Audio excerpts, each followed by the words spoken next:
ಎಲ್ರಿಗೂ ನಮಸ್ಕಾರ. ಎಲ್ರು ಹೇಗಿದ್ದೀರಾ? ನಾನ್ ಚೆನ್ನಾಗಿದ್ದೀನಿ. ಇದು ಬುಧವಾರ ಮತ್ತೆ ಗುರುವಾರದು ಮಿನಿ ವ್ಲಾಗ್ ಆಗಿರುತ್ತೆ. ಕೆಲವೊಂದಿಷ್ಟು ವಿಚಾರಗಳನ್ನ ನಿಮ್ಮ ಹತ್ರ ಹಂಚ್ಕೊಳ್ಳೋಣ ಅಂತ ಅನ್ಕೊಂಡಿದೀನಿ. ಯಾರು ಕೂಡ ಸ್ಕಿಪ್ ಮಾಡ್ದಿರಾ ನೋಡಿ.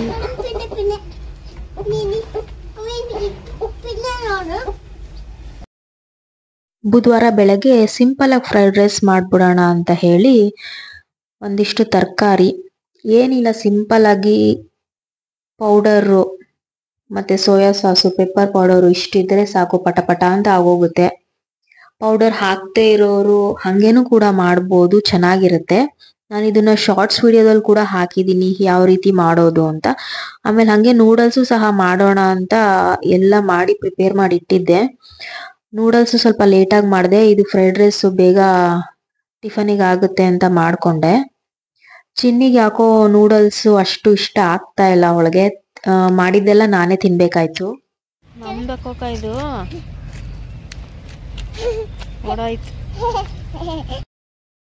ಕಟ್ ಮಾಡ್ಸೋಣ ಅಂತ ಹೋದ್ವಿ, ಆದ್ರೆ ಅವರು ಬಂದಿರ್ಲಿಲ್ಲ. ಸೊ ವಾಪಸ್ ಕರ್ಕೊಂಬಂದೆ ನನ್ನ ಮಗಳನ್ನ.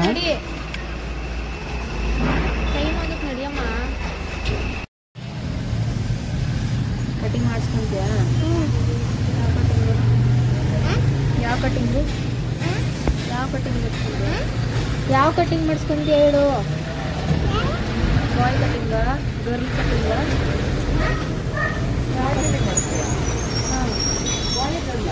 ಇವಳು ಗರ್ಲಿ, ಇವಳು ಗರ್ಲ್ ಕಟಿಂಗ್ ಥರ ಮಾಡಿಸ್ತೀವಿ. ಇಲ್ಲ, ಶಾರ್ಟ್ ಮಾಡಿಸ್ತೀವಿ ನಾವು. ಇವಳು ಬಾಯ್ ಕಟಿಂಗ್ ಥರ ಮಾಡಿಸ್ತೀವಿ. ಬಾಯ್ ಕಟಿಂಗ್ ಅವ್ರ ಹತ್ರ ಮಾಡಿಸ್ಕೊಳಲ್ಲ. ಎದಕ್ಕಂತಾಳೆ ಆಂಟಿನೇ ಬರಬೇಕು. ಬಾಯ್ ಕಟಿಂಗ್ ತುಂಬಾ ಜನ ನಿಮ್ದು ಡೈಲಿ ಹೇಗಿರ್ತೀರಾ, ಮಕ್ಳ ಜೊತೆ ಹೇಗ್ ಟೈಮ್ ಸ್ಪೆಂಡ್ ಮಾಡ್ತೀರಾ, ವ್ಲಾಗ್ಸ್ ಮಾಡಿ, ಡೈಲಿ ವ್ಲಾಗ್ಸ್ ಮಾಡಿ ಅಂತ ಕೇಳ್ತಾ ಇದ್ರಿ ಅಲ್ವಾ. ಸೊ ನಾನು ಆದಷ್ಟು ಇವತ್ತಿಂದ ಪ್ರಯತ್ನ ಪಡ್ತೀನಿ. ಅದರಲ್ಲಿ ಕೆಲವೊಂದು ಯಾವ ರೀತಿ ನಾನು ಡೇ ಸ್ಪೆಂಡ್ ಮಾಡ್ತೀನಿ ಅದು ಕೂಡ ಇದ್ರಲ್ಲಿ ಹಾಕಿದ್ದೀನಿ ನೋಡಿ. ಇದು ತುಂಬಾ ಹಳೆಯ ಅಭ್ಯಾಸ ನಂದು, ನನ್ನ ತಂಗಿದು. ಈಗ ಮತ್ತೆ ಸ್ಟಾರ್ಟ್ ಮಾಡೋಣ ಅಂತ ಎಲ್ಲ ತೆಗ್ದಿ ಆಚೆ ಇಟ್ಟಿದ್ದೀನಿ. ಕೆಲವೊಂದಿಷ್ಟು ಪೇಂಟಿಂಗ್ ಬ್ರಷಸ್ಸು ಮತ್ತೆ ಕಲರ್ಸು ಮತ್ತೆ ಕಲರ್ ಪೇಪರ್ಸು ಎಲ್ಲ ತೆಗೆದು ಇಟ್ಟಿದ್ದೀನಿ. ನನಗೆ ಸ್ವಲ್ಪ ಮೈಂಡು ಫ್ರೆಶ್ ಆಗುತ್ತೆ ಅಂತ ಹೇಳಿ ಮತ್ತೆ ಎಲ್ಲ ರೀಸ್ಟಾರ್ಟ್ ಮಾಡ್ತಾ ಇದ್ದೀನಿ. ಆರ್ಟ್ ಆಗಿರ್ಬೋದು, ಕ್ರಾಫ್ಟ್ ಆಗಿರ್ಬೋದು, ನನ್ನ ಮಗಳಿಗೆ ಹೇಳ್ಕೊಡೋದಕ್ಕೆ, ನೆಕ್ಸ್ಟ್ ಅವಳು ಸ್ಕೂಲಿಗೆ ಸೇರಿಸಿದ್ರೆ ಅವಳಿಗೆ ಹೇಳ್ಕೊಡೋದಕ್ಕೆ ಯೂಸ್ ಆಗುತ್ತೆ ಅಲ್ವಾ. ನಾನೆಲ್ಲ ಮರ್ತೋಗ್ಬಿಟ್ಟಿದ್ದೀನಿ.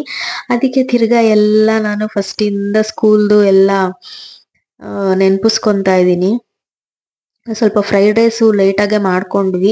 ನನ್ನ ಮಗಳು ಯಾಕೋ ಫ್ರೈಡ್ ರೈಸ್ ಇಷ್ಟಪಡ್ತಾ ಇಲ್ಲ, ಸಾರಿ ನೂಡಲ್ಸ್ ಇಷ್ಟಪಡ್ತಾ ಇಲ್ಲ ನನ್ನ ಮಗಳು.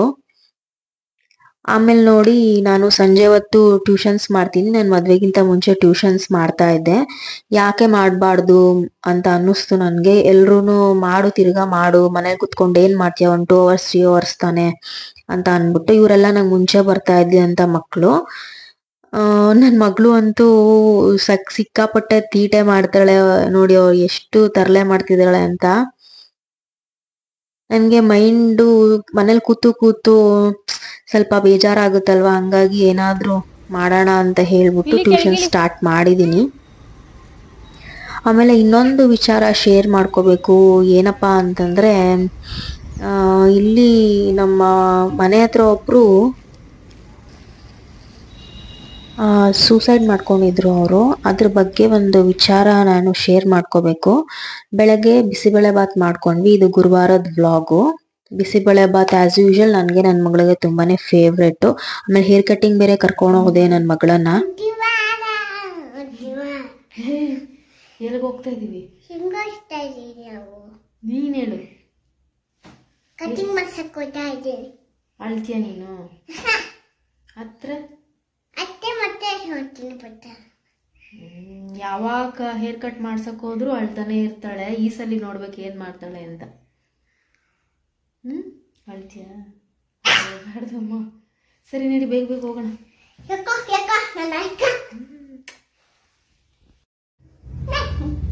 ಎಳೆ ಮಗ ನೀನು, ಎತ್ಕೊಂಡು ಹೋಗ್ಬೇಕು ನೀನು ಯಾವಾಗ್ಲೂ. ಏನಕ್ಕೆ ಥ್ಯಾಂಕ್ಸ್ ಹೇಳ್ತೀಯಾ? ನೀನು ಹತ್ತಿದ್ಕೆ ಅವರು ಸಮಾಧಾನ ಮಾಡಿದ್ಕೆ. ನಡಿ ನಡಿ ನೀನು. ಚಿನ್ನಿಗೆ ಹೇರ್ ಕಟ್ ಮಾಡ್ಸೋದಕ್ಕೆ ಕರ್ಕೊಂಡು ಹೋಗ್ಬಿಟ್ರೆ ಅಲ್ಲಿ ಸಲೂನಲ್ಲಿ ಯಾರು ಇರಲ್ಲ. ಅವಳು ಕಿರ್ಚೋ ಸೌಂಡ್ಗೆ, ಅವಳು ಮಾಡೋ ಹಠಕ್ಕೆ ಅವಳು ಹೇರ್ ಕಟ್ ಮಾಡಿಸ್ಕೊಳಲ್ಲ. ಅವಳು ಬಲವಂತ ಮಾಡಿ ಅವಳಿಗೆ ಹೇರ್ ಕಟ್ ಮಾಡಿಸೋದು. ಅವಳಿಗೆ ಅದು ಕೂದಲೆಲ್ಲ ಬಾಯಲ್ಲಿ ಕಣ್ಣತ್ರ ಎಲ್ಲ ಹೋಗ್ಬಿಡುತ್ತಲ್ಲ, ಇರಿಟೇಷನ್ ಆಗ್ಬಿಡುತ್ತೆ ಅವಳಿಗೆ. ಅದಕ್ಕೋಸ್ಕರ ಆಮೇಲೆ ಇದು ಪೇಸ್ಟ್ ಬಂದು ತುಂಬಾ ಜನ ಕೇಳಿದ್ರಿ ನಂಗೆ, ಹಲ್ಲು ನೋವಿಗೆ ಯಾವ ಪೇಸ್ಟ್ ಯೂಸ್ ಮಾಡ್ತಿದ್ರಿ ಲಾಸ್ಟ್ ಟೈಮ್ ಹಾಕಿದ್ರಲ್ಲ ಅಂತ. ಸೊ ಇದೇ ಪೇಸ್ಟ್, ಇದು ಡೆಂಟಿಸ್ಟ್ ಸಜೆಸ್ಟ್ ಮಾಡಿರೋ ಅಂಥದ್ದು. ಏನು ಸೈಡ್ ಎಫೆಕ್ಟ್ಸ್ ಇಲ್ಲ, ಆರಾಮಾಗಿ ಯೂಸ್ ಮಾಡ್ಬೋದು. ಮತ್ತೆ ಮಧ್ಯಾಹ್ನಕ್ಕೆ ನಾವು ನುಗ್ಗೆ ಸೊಪ್ಪಿಂದು ಸಾಂಬಾರ್ ಪ್ರಿಪೇರ್ ಮಾಡ್ಕೊಂಡ್ವಿ. ಇದು ರೆಸಿಪಿ ನಾನು ಆಲ್ರೆಡಿ ತೋರಿಸಿದ್ದೀನಿ ಎಲ್ರಿಗೂ. ನಾನು ಕಾಯಿ ತುರಿನೂ ಸ್ವಲ್ಪ ಹಾಕೊಂತೀವಿ, ಟೇಸ್ಟು ಚೆನ್ನಾಗಿರುತ್ತೆ ಅಂತ. ನೋಡಿ ನನ್ನ ಮಕ್ಳ ಜೊತೆ ನಾನು ಟೈಮ್ ಹೇಗೆ ಸ್ಪೆಂಡ್ ಮಾಡ್ತೀನಿ ಅಂತ. ಅವಳನ್ನೂ ನೋಡ್ಕೋಬೇಕು, ಇವನ್ನೂ ನೋಡ್ಕೋಬೇಕು. ಇವಾಗ ಒಬ್ರನ್ನ ಎತ್ಕೊಂಡ್ರೆ ಒಬ್ರಿಗೆ ಬೇಜಾರಾಗುತ್ತೆ, ಇಬ್ರು ಸಂಭಾಳಿಸ್ಬೇಕು. ತುಂಬಾ ಅಂದ್ರೆ ತುಂಬಾ ಒಂಥರ ಇಷ್ಟದಲ್ಲಿ ಕಷ್ಟ, ಕಷ್ಟದಲ್ಲಿ ಇಷ್ಟ ತರ. ನೋಡಿ ಇವಳು ಹೆಂಗೆ ಒಳ್ಳೆ ರಾಜ್ಕುಮಾರಿ ತರ ಕುತ್ಕೊಂಡಿರ್ತಾಳೆ, ಹಿಂಗೆ ಅವಳು ಟಿವಿ ನೋಡೋ ಸ್ಟೈಲು ಸೇಮ್. ನನ್ನ ಹಸ್ಬೆಂಡ್ ಇದೇ ರೀತಿ ಕುತ್ಕೊಂತಾ ಇದ್ದಿದ್ದವರು, ಹಿಂಗೆ ಕಾಲ್ ಮೇಲೆ ಕಾಲ್ ಹಾಕೊಂಡೇನೆ. ಆಮೇಲೆ ಸಾಂಬಾರ್ ಪ್ರಿಪೇರ್ ಮಾಡ್ಬೇಕಾದ್ರೆ ಫಸ್ಟ್ ನಾವು ಮಸಾಲೆನ ಈ ರೀತಿ ಫ್ರೈ ಮಾಡ್ಕೊಬೇಕು. ಇದು ಒಂದು ಟಿಪ್ಪು. ಮಸಾಲೆ ವಾಸನೆ ಹೋದ್ರೆ ಸ್ವಲ್ಪ ಹಸಿ ಹಸಿ ಆಗಿರುತ್ತಲ್ಲ, ಅದೆಲ್ಲ ಹೋಗಿ ಸಾಂಬಾರು ಫ್ರೆಶ್ ಆಗಿ ಚೆನ್ನಾಗಿರುತ್ತೆ. ಮತ್ತೆ ನಾನು ಎಕ್ಸ್ಟ್ರಾ ವಾಟರ್ ಯೂಸ್ ಮಾಡಲ್ಲ. ಏನ್ ಸೊಪ್ಪು ಬೇಸಕ್ಕೆ ಹಾಕೊಂಡಿರ್ತೀನಿ ನೀರು ಅಷ್ಟು ಮಾತ್ರ ಯೂಸ್ ಮಾಡ್ತೀನಿ. ಅದೇ ನೀರಲ್ಲಿ ಮಿಕ್ಸರ್ ಗ್ರೈಂಡರ್ಗೂ ಸಹ ಹಾಕೊಂಡು ಯೂಸ್ ಮಾಡ್ತೀನಿ ನಾನು. ಎಕ್ಸ್ಟ್ರಾ ನೀರು ಹಾಕೊಂಡ್ರೆ ಟೇಸ್ಟ್ ಹೋಗ್ಬಿಡುತ್ತೆ ಅಂತ. ಆಮೇಲೆ ಸೊಪ್ಪುನು ಅಷ್ಟೇ, ನಾನು ನುಗ್ಗೆ ಸೊಪ್ಪನ್ನ ರುಬ್ಬೋದಕ್ಕೆ ಹಾಕೊಳ್ಳಲ್ಲ ನಾನು. ನಮ್ಮಮ್ಮ ಒಂದೊಂದ್ಸಲಿ ಹಾಕ್ಬಿಡ್ತಾರೆ, ಆದ್ರೆ ನಾನು ಯೂಸ್ ಮಾಡಕ್ ಹೋಗಲ್ಲ, ಕಹಿ ಬಂದ್ಬಿಡುತ್ತೆ, ಆಮೇಲೆ ಚೆನ್ನಾಗಿರಲ್ಲ, ಟೇಸ್ಟ್ ಬೇರೆ ತರ ಟೇಸ್ಟ್ ಬರುತ್ತೆ ಅಂತ. ಆಮೇಲೆ ನಾವು ಮುದ್ದೆ ಸಡನ್ ಆಗಿ ಮುದ್ದೆ ಮಾಡ್ಬೇಕು ಅಂತಂದ್ರೆ ನೋಡಿ ಈ ರೀತಿ ಬಾಣ್ಲಿಲಿ ಇಟ್ಕೊಂಡು ಮುದ್ದೆ ಮಾಡ್ತೀವಿ. ಇದು ನಮ್ಮ ಅತ್ತೆ ಅಂದ್ರೆ ನನ್ನ ಹಸ್ಬೆಂಡ್ ಅವರ ಅಮ್ಮ ಹೇಳ್ಕೊಟ್ಟಿದ್ದು. ಬಾಣ್ಲಿಲಿ ಒಂದು 2 minutes ಅಲ್ಲಿ ಮುದ್ದೆ ಪ್ರಿಪೇರ್ ಆಗೋಗ್ಬಿಡುತ್ತೆ, ಚೆನ್ನಾಗಾಗುತ್ತೆ, ಏನು ಆಗಲ್ಲ, ಗಂಟಾಗಲ್ಲ, ಆ ಸೀಟೆಲ್ಲ ಹಾಗಾಗೆ ಇರಲ್ಲ. ನೋಡಿ ತೋರಿಸ್ತೀನಿ ನೋಡಿ ಯಾವ ರೀತಿ ಆಗಿದೆ. ಬೇಕಾದ್ರೆ ನಾನು ನೆಕ್ಸ್ಟ್ ವಿಡಿಯೋದಲ್ಲೂ ಕೂಡ ಹೇಗೆ ನಾವು ಇದನ್ನ ಮಾಡೋದು ಅನ್ನೋದು ತೋರಿಸ್ಕೊಡ್ತೀನಿ. ಚೆನ್ನಾಗಿ ಸಾಫ್ಟ್ ಆಗುತ್ತೆ, ಹೆಂಗೆ ನಾವು ಪಾತ್ರೆಲಿಟ್ಟು ಮಾಡ್ತೀವೋ ಅದೇ ತರಾನೇ ಸಾಫ್ಟ್ ಆಗುತ್ತೆ. ಮತ್ತೆ ಇನ್ನೊಂದು ವಿಚಾರ ಏನು ಅಂತಂದ್ರೆ, ನನ್ಗೆ ಈ ಸೂಸೈಡ್ ಮಾಡ್ಕೊಳ್ಳೋರ್ನ ಕಂಡ್ರೆ ನನ್ಗೆ ಆಗಲ್ಲ. ಯಾಕೆ ಅಂತಂದ್ರೆ ಬದುಕೋದಕ್ಕೆ ಧೈರ್ಯ ಇರಲ್ಲ ಅವ್ರಿಗೆ, ಸೂಸೈಡ್ ಮಾಡ್ಕೊಳ್ಳೋದಕ್ಕೆ ಹೋಗ್ತಾರೆ ಅಲ್ವಾ. ಸಾಯೋದಕ್ಕೆ ಅದಕ್ಕಿಂತ ಜಾಸ್ತಿ ಧೈರ್ಯ ಬೇಕು. ಅದನ್ನೇ ಬದುಕೋದಕ್ಕೆ ಯೂಸ್ ಮಾಡ್ಕೊಂಡ್ರೆ ಚೆನ್ನಾಗಿರುತ್ತೆ ಅಲ್ವಾ. ಆಮೇಲೆ ಇನ್ನೊಂದೇನು ಅಂತಂದ್ರೆ, ಏನಕ್ಕೆ ಇವತ್ತು ಸೂಸೈಡ್ ಬಗ್ಗೆ ಮಾತಾಡ್ತಾ ಇದ್ದೀನಿ ಅಂದ್ರೆ, ಇಲ್ಲೇ ನಮ್ಮ ಎದುರುಗಡೆ ರೋಡಲ್ಲಿ ಒಬ್ರು ಸೂಸೈಡ್ ಮಾಡ್ಕೊಂಡು ಸತ್ತೋಗಿದ್ದಾರೆ, ಇನ್ನೂ ಚಿಕ್ಕ ವಯಸ್ಸು. ಏನಕ್ಕೆ ಈ ಸರ ಸೂಸೈಡ್ ಮಾಡ್ಕೋತಾರೆ ಅಂತ ಅರ್ಥ ಆಗಲ್ಲ. ಬದುಕಿ ತೋರಿಸ್ಬೇಕು, ದೇವ್ರು ಯಾವತ್ತಿದ್ರು ಕರ್ಕೊಂತಾನೆ. ಅದಕ್ಕಿಂತ ಮುಂಚೆ ನಾವೇ ಯಾಕೆ ಹೋಗ್ಬೇಕು? ನಮ್ಗೊಂದು ರೆಸ್ಪಾನ್ಸಿಬಿಲಿಟಿ, ಜವಾಬ್ದಾರಿ ಅಂತ ಇರುತ್ತೆ ಅಲ್ವಾ, ಅದನ್ನ ಮಾಡ್ಕೊಂಡು ಹೋಗ್ಬೋದಲ್ವಾ. ಸಾಯೋದಿಕ್ಕೆ 100 ಪಟ್ಟು ಧೈರ್ಯ ಬೇಕು, ಬದುಕೋದಕ್ಕಿಂತ ಸಾಯೋದಿಕ್ಕೆ ಜಾಸ್ತಿ ಧೈರ್ಯ ಬೇಕಂತೆ. ಅದನ್ನೇ ಬದುಕೋದಕ್ಕೆ ತೋರಿಸ್ಬೇಕು.